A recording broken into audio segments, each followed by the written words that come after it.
The Baby is about a woman called Natasha who's in her late 30s. She sees her friends sort of seemingly uncomplicatedly decide to have children, and for her it's never been something that has appealed.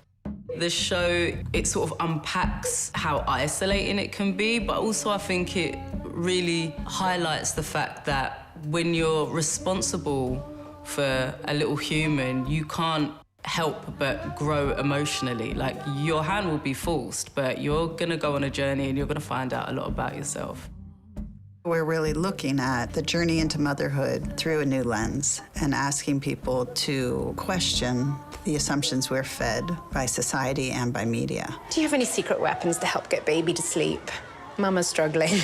One of the ideas that we're really interested in making the show is the difference between motherhood as an institution versus mothering as a practice. Motherhood as an institution is a way of thinking about all of the assumptions and expectations and constraints that are put on our kind of idealised or normative account of motherhood. Expectations of being cisgendered, able-bodied, ideally white and middle class, straight, and that these sorts of norms around motherhood are presented to us as natural and organic and desirable and inevitable to an extent, and instead look at the idea of like mothering as an act that happens between two people, any two people. It's an act of care and nurturing, and that if we start thinking less about like motherhood and more about mothering, then we start to be able to emphasise where these care practices take place.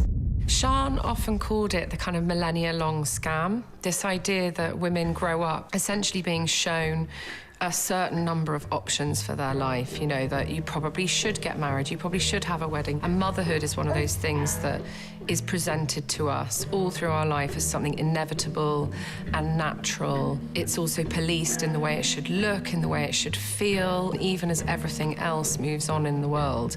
This idea of motherhood sort of remains stuck in the past. Says I'm fine, batshit, but fine. Even the sort of most free-thinking, strong person can feel, I think, very quickly compromised or judged by these silent expectations that are all around us. If you're struggling, there's no shame in admitting it. And those of us that have had children have experienced that sort of ridiculousness that is the judgment you get when you're out with a baby. You know, the looks you get, the unsolicited advice you get. I do think it's important for young boys to have a strong male role model. The unsolicited touching you get if you're pregnant. When you reach a certain age, people start talking about your biological clock. And in the NHS, for example, when you reach a certain age and you're pregnant, they start calling you a geriatric mother. There just seems to be all these systems in place to judge women and make them overthink about something that is already quite difficult for them. In the process of writing it, I kind of realised that actually these are just like enormous questions that I don't think they really have answers, but they're definitely worth asking.